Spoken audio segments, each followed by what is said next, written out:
Hello and welcome back to another Warlords of Draenor video. So today we're just going to be having a little bit of an off-the-cuff discussion about reputations in the game. Specifically, what was wrong with 5.0, what sort of purpose a reputation should serve, and moving into Warlords of Draenor, just what the hell are they going to be like? This was kind of spurred on by a recent post on Wowhead entitled Bite-sized Warlords of Draenor Reputation Guides. Now, they're not really guides, it's just a bit of an overview of what the reputations are and what sort of rewards they give. And really when I was reading this, I thought to myself that, throughout my beta testing, I had always just assumed they would have added more professions, or at least more mechanics to the professions. But now that we're getting really close to live, and just seeing it all in one place, in one post, has really made me realize that it's about time I put my thoughts on this topic into words. Words that come in audio through your ears. Yes. Now then, the very first thing that we need to talk about in regards to dailies is, of course, patch 5.0. Because it is what, it's like dailies done in their worst way in the game. Now, why were the dailies bad? And really, was it because they were dailies at all? I'm of the opinion that the problem wasn't necessarily the daily format, and I do think that can be done correctly. The problem is that Blizzard put lots of relevant things behind those dailies. For an example, when I first hit level 90 on my hunter, I thought to myself, well, crap, I've got a really crappy chest piece, but it's good because I'm a leather worker, I'll be able to craft one. No, turns out that was behind Golden Lotus rep. And as I'm sure many of you knew, that was a lot of farming to get through. It was either like 30 days worth of farming, or you just, 30 days of quests, or you farming Gulai cache keys. And there was lots of stuff like that, and it plagues me even to this day. If I want to make royal satchels in my second tailor, I need to get August Celestial rep, and guess what? I ain't got no time for that. So, throughout patch 5.0, a lot of the gear that was attached with these reputations was, of course, extremely important and relevant when it came to your character's progression. Now, that meant that a lot of people really wanted to do those dailies, so they ground them out, and honestly, it burnt them out. But here's the thing. Well, Blizzard, what did you expect would happen? What did they expect? That was the problem with the patch 5.0 dailies. Players felt like they needed to do them. If we go and, say, look at other examples of dailies in the past, take Netherwing. Netherwing didn't really have much of a gear reward or anything like that. It was just something you could do if you really wanted that cool, awesome mount. The same goes for the Cloud Serpents as well in Pandaria, though I do believe that once you earn the ability to fly a Cloud Serpent in one character, that should go over to the others. I think that's a silly system. But fundamentally, to get those mounts, I've never really heard many people complain about that. When we look at, say, what was going on in Wrath of the Lich King, I think that the Argent Tournament, for all of its problems with grindiness, fundamentally was okay, because it's not like there was any real power gated behind that.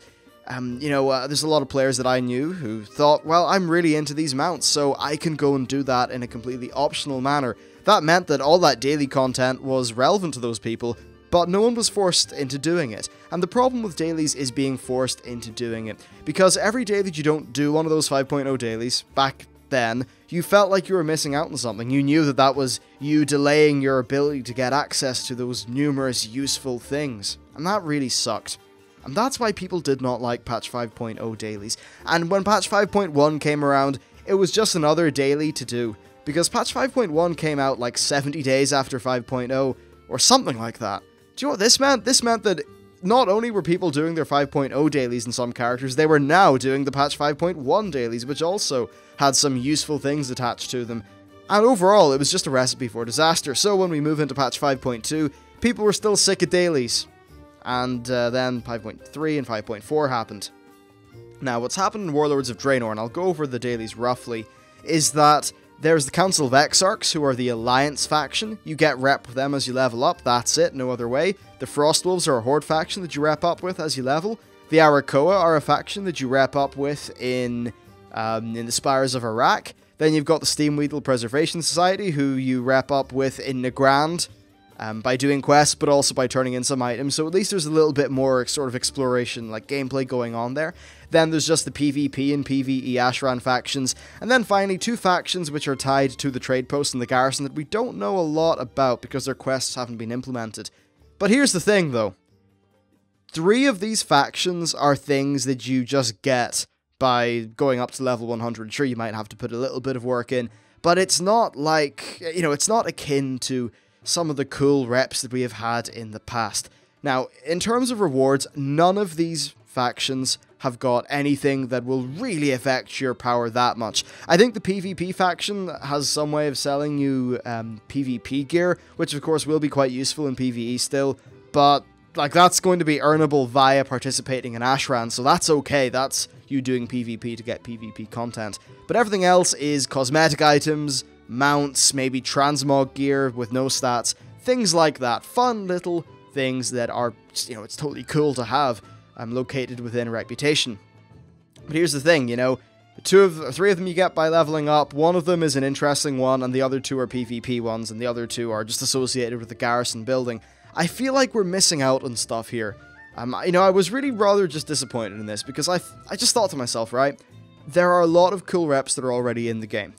First of all, let's just take Netherwing. There was a lot of gameplay with Netherwing. Okay, there was elements of that could have been better, but you just think of what they were able to do in the Burning Crusade, and how far we've come now, and how they should be able to do better, you know? So there was that with Netherwing, then there was the Netherray faction, then moving into Wrath of the Lich King, you had some various other faction mounts, and just stuff like that. It was really cool that you got via reputations.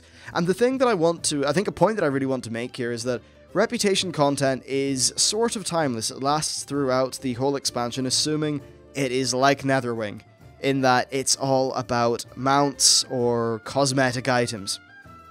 You know, Netherwing, of course, was something that people were doing all the time in the Burning Crusade, but it didn't really matter if you did it or not, because it was just a cool mount, but it was still something that then had a lot of prestige and kind of interest and hype around it, and that was really cool, and it lasted for the duration of that expansion. Whereas when we move in here with Warlords of Draenor, 3 of these reps will be knocked out just by hitting level 100.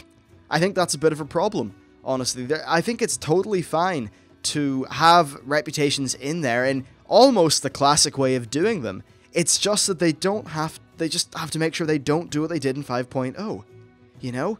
I feel like they have kind of neutered the reputation content in Warlords of Draenor because they were so scared of repeating patch 5.0, but it nearly seems like they misdiagnosed the problem with 5.0. It wasn't that there was a lot of reputations to do.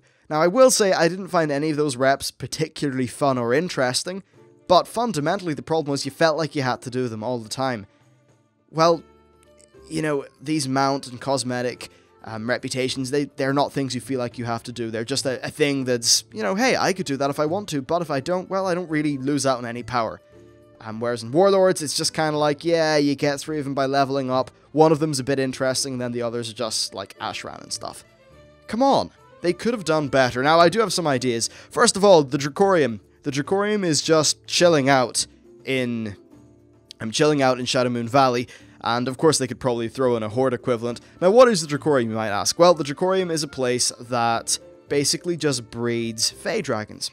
So, wouldn't it be pretty cool if we could go there, maybe we get a quest chain that involves us raising our own little baby Fey Dragon up from being a small hatchling to being a full-on dragon. Maybe they could have that, and the Horde could have a similar thing going for the Rylax. Obviously, these things ended up being store mounts, but let's just not get into that discussion again, because people got really butthurt the last time I talked about that. But yeah, that just feels like 2 instances where they could have had a really interesting reputation in the more traditional style that would have provided 30 days of content or something like that, or maybe 20, whatever, but they just decided not to, because they were scared or because they misdiagnosed why people were so pissed off with patch 5.0. It feels like there's been a bit of a miscalculation here on reps, and I know I'm sort of constructing this argument or thought stream particularly well. It's, as I said, an off-the-cuff video. I'm just a bit concerned, really. Now, in terms of mounts and things like that, don't worry, like, you will be able to get plenty of them in Warlords of Draenor. They have done a pretty good job, if I'm honest. You know, there's lots of mounts available from some of these factions, then also just from doing things in the world, and then your stable and the garrison. But it's more just that I feel like we're missing out on something, and that the level 100 content on the whole may not be the best ever. I'll probably do a full-on analysis video of this at some point, but let's just say that their replacement for daily quests is actually really dull. You know, it's okay, it's better than the Timeless Isle daily quests, but it's still not great. It's nothing to write home about. And I just feel like If I could have some cool factions that I could go and do at my own pace whenever I wanted, that didn't have any power associated with them, that would just give me a little bit more that I could sort of bite my teeth into. Now, there is another point that's also, I think, quite relevant. You see, in Warlords, everything is basically tied to your garrison in terms of, like, the whole endgame. The equivalent of daily quests is something you just get from a table in your garrison now. And what this has basically done is we don't really have, well, it's made it so we don't have any of those cool hubs that people remember. And be that for good or ill, I mean, personally, I love the Argent Crusade, even though I do admit it did have flaws in terms of its reward structure, but that was a really nice, just cool place in the world. You know, it was a hub that was made possible by the fact that it had a reason to exist, i.e. there was a raid there, but there was also all the rep stuff going on and the whole tournament business. Whereas now everything's just centered from your garrison.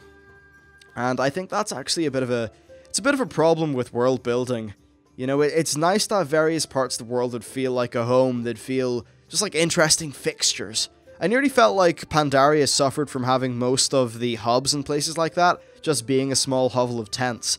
In Warlords, you've got the same thing. Bar some of your garrison outposts, it generally is a small hovel of tents. Nothing that is as cool as some of the stuff that we got in prior expansions. And yeah, that just disappoints me a little bit. I suppose the point of this video is just to communicate that overall, I'm just a little bit disappointed with these reputations, and I feel like Blizzard could have done better. Why not have the Dracorium? Why not have a place that breeds Rylak mounts or something like that? I mean, we've had that in Pandaria, we had that in the Burning Crusade. You know, there's also just so many factions, you know? Even like the Kalawak and the Oracles and the little crazy bear dudes from Sholazar Basin. Just there's lots of little interesting, quirky things that we had in terms of reps back in prior expansions that they've just decided not to do this time around. And it feels like that overall, it just is less content. That's what it feels like. And I was talking, you know, about this on my stream a few days ago, or at least a few days ago as of the time of recording. I believe this video will actually go out when I'm in Iceland. But yeah, it just feels like overall there's a bit of a lack of content, and one of the many things they could have done to beef up the level 100 experience is just have a little bit of structured content, because as much as they talk about all the level 100 areas and all the various zones having some rare mobs and treasures and things to find, as much as they say all that, a bit of structure is not that bad. What you do is you have both. You provide a structure which tells people to run around the world and do things, but then you also reward them going off that path, instead of just saying, hey, there's stuff there, go find it. And one of the various ways in which they could have done that is the structure of that, a few reps that involved maybe daily hubs, but maybe, you know, a different breed of daily hub, like Daily Hub 2.0. Things like that could have aided in that regard, whereas now it's just, you click in your table in your garrison, that sends you off to a place in the world, and you go back to your table and you're done. Which just feels like a bit of a missed opportunity, honestly. So there you go, that was a rambly, disjointed mess of a video, sorry about that. I'll try to hit Exalted with every single faction in Warlords of Draenor soon enough, and I'll give you my full constructed thoughts in a video that's got a lot more preparation put into it. But for now, the point is, it just feels like... this is a good example, actually. So, do you remember in Northrend? I'll just say that because it's fresh in my mind, where there was a whole bunch of factions that we got rep with as we leveled up. There was like the Alliance Vanguard, and then was it the Warsong Offensive, or whatever they were called? Just those, like, factional reps that you had. Well, it feels just like a third of, or half of the reps in Warlords are those. You get them anyway, and that the only one that really looks like it's going to involve doing a lot of just extra dicking around is the Steamweedle Preservation Society, which may be of limited appeal, we don't know. And, of course, the big thing to mention here is that the Sha'tari Defense and Laughing Skull Orcs, which are both Alliance and Horde unique factions that you get via one of your garrison buildings, and they have not been unlocked yet. And they, from what I can tell, both reward a mount, and then also, maybe a pet or something, but then also, I think importantly, a full transmog set. So we will have to see how they are implemented. But the fact that they're in a garrison building still presents a problem to me. Like the Sha'tari Defense, come on, surely they could do a better job than just have that accessible in your trade post. Things like this, they worry me slightly. So here's the plan. I'm going to level up these reps, I'm going to do lots of research, and we will come to some sort of finalized conclusion. This is just a quick little halfway through me making the sausage kind of video, just to let you know what my current thoughts are. You know, because I think it's important for you guys to hear what I think at the start of something, in the middle of something, at the end of something, so at least this way, you'll get to, I guess, just see the most honest way of reviewing this content. So anyway, look, that's enough rambling. I think these are problematic. We're going to see how they pan out. Thanks for watching. Let me know what you think about these reputations, and more importantly, when looking at reps in the past, let me know in the comments, what do you think about the totally optional reps that involve just like dailies and chilling out and doing things like that? And also, lastly, do you think that Xiao Hao was going too far in the other direction? If you don't know, Xiao Hao gives a mount in the Timeless Isle, but it requires an absurd amount of grinding mobs. It feels like something from, like, I don't know, pre-vanilla, like from EverQuest or something. It doesn't feel streamlined at all. Do you think that was them going way too far in the other direction, and that a traditional rep that was completely optional would have been better for Xiao Hao when it comes to getting that heavenly golden cloud serpent? Anyway, that's enough of my crap. Thanks very much for watching this video and all that stuff, and I'll see you next time.